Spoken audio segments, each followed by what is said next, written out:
Hi, this is Ron with 1911 Ultra Tool. This is a quick demo, or probably not so quick, demonstrating how the BW3 wrench works. A little bit of the history and everything else. Detailed disassembly and reassembly I'm going to do in another video, so this one's liable to be longer than I'd like anyway. Basically, this is our third generation bushing wrench.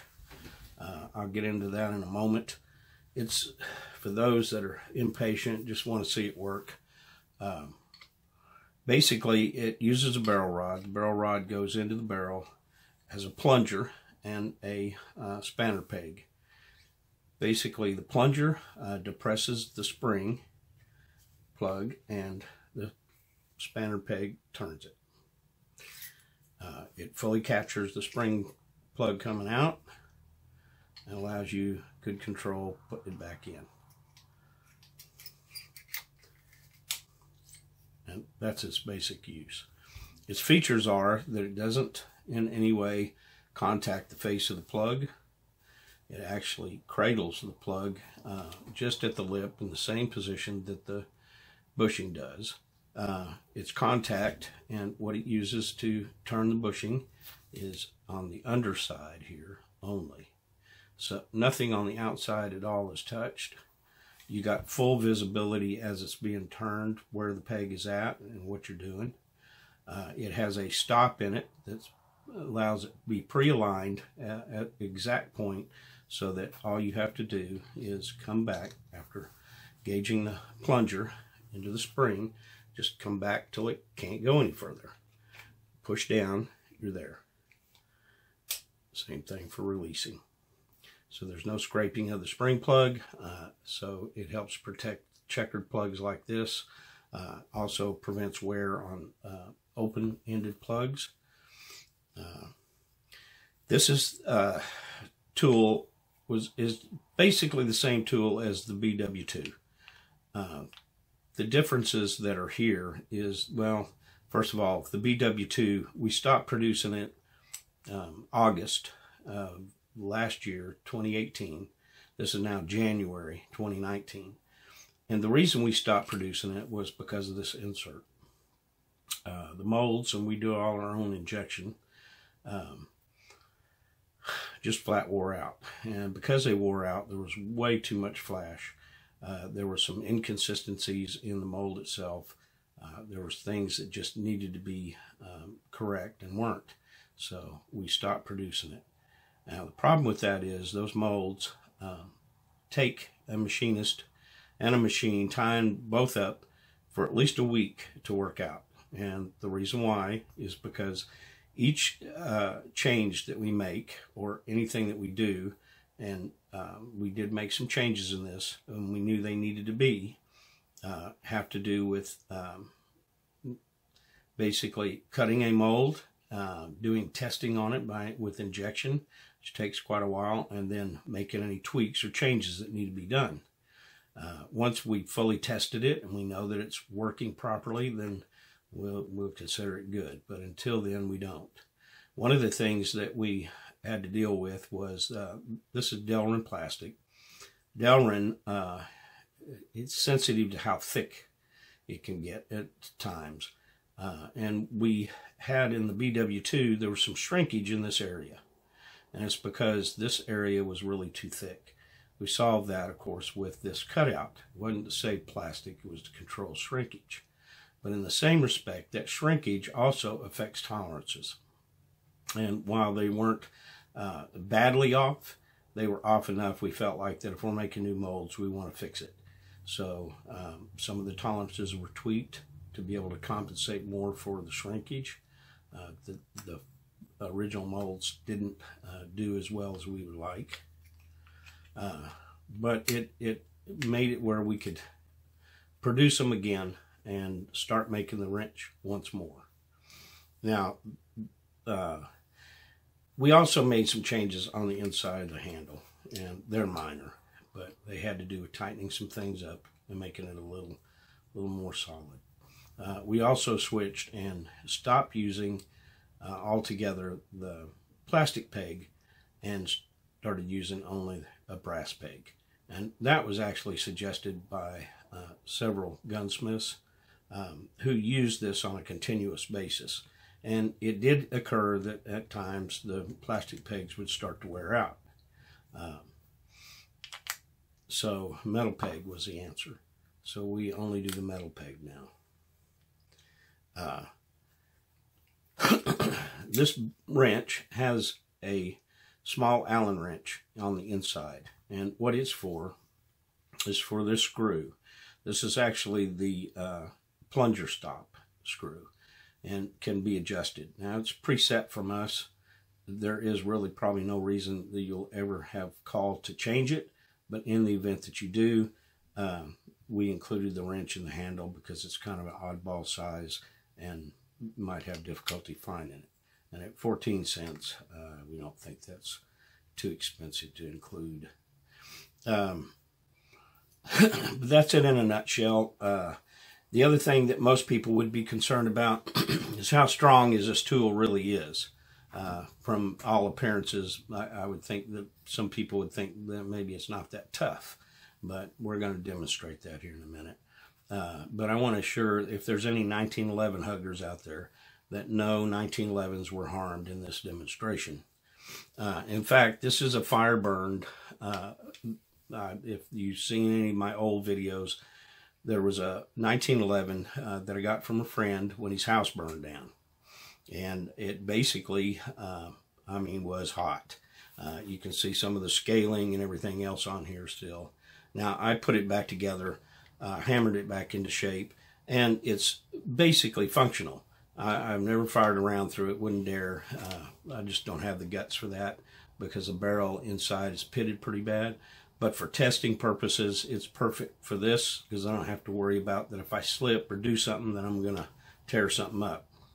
Now, what I've done is basically lock back the slide, and I put blue Loctite, which is medium strength, all the way around the barrel, so that when the barrel goes back in, it's Loctited into the bushing. And we're going to just see if I can break it loose. I have had occasions where I didn't get enough Loctite, and I could get it loose, but in most cases it takes all the strength I have, and I cannot turn it. So we're going to see what happens.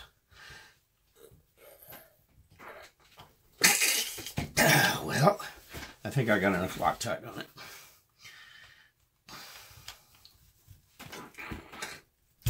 Oh, I got it. It actually started to turn. So, had it not, I would have had to heat the barrel to get it loose. I've had to do that in the past. But as you can see, the tool is more than strong enough to turn a very tight bushing.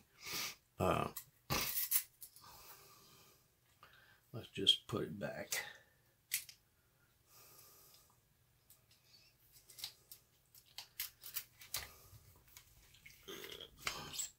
Okay. Now, I probably still can't at this point open that slide. Nope.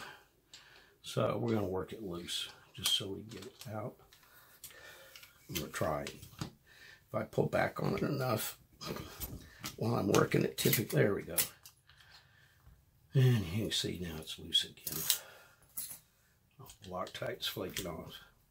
Anyway, so we have all confidence in the world that there isn't a bushing that you're not going to be able to turn, that you don't have to worry about the tool coming apart. It's plenty strong. And its advantage, of course, is you get that good grip, and it's in a place that you can put the most force on. Unlike a standard wrench that's offset, and you're trying to hold it down and maybe hold the gun between your legs. I don't know. Turning a tight bushing is pretty awkward. This actually makes it a whole lot more comfortable to turn a tight bushing. So, and straightforward. Let's get this back. If I can get it up there. Let's try this. There we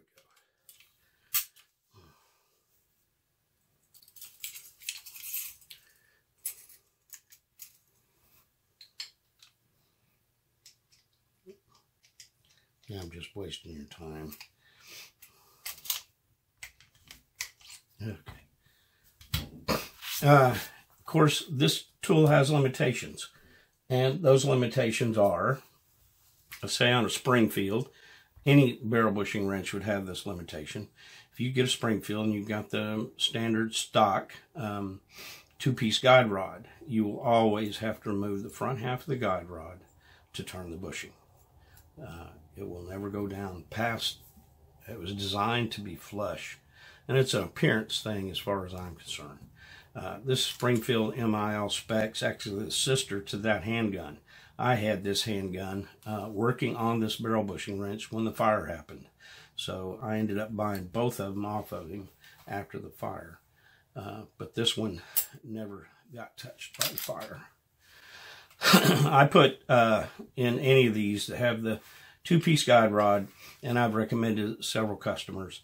The 25G Wilson Combat Guide Rod Assembly is a perfect fit for these and works very well, and it allows you to get away from having to pull off the front half of a guide rod. It's recessed just where it needs to be under the plug so that it easily and quickly comes apart. And of course, it's also limited by the fact that it's designed for the government, and of course the commander models fit that. It's the style of the bushing and the dimensions. And actually those dimensions between the plug and the bottom lip of this bushing are the most consistent across all government and commander size, or commander 1911s. More so than, say, the shape of the bushing. And the reason why is because the 1911 specs don't actually tell you the dimension of that bushing in all places. It basically gives you a set of angles that you have to maintain so that it has clearance to turn and allow the plug to get past it.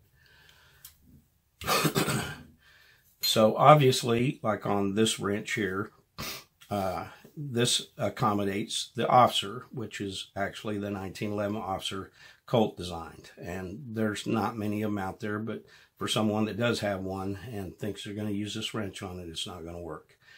It's fatter and stubbier. And so the tolerances and dimensions are different, and it's not going to work. Whereas this side here is for the government and commander, which is the most popular, and I'd say 99%, well, maybe that's an exaggeration, but a major majority of all 1911s are going to be this barrel bushing. It also is not going to work with a threaded barrel. So if you've got a threaded barrel 1911, forget it. You're not going to get this down over that threaded barrel. It does not recess far enough to do that. So it's not going to do you any good. Anyway, I'm going to do another video that shows the actual tear down and using this tool, and the actual tear down and reassembly of 1911, so that this one doesn't get too long. But I appreciate you watching. Thanks very much.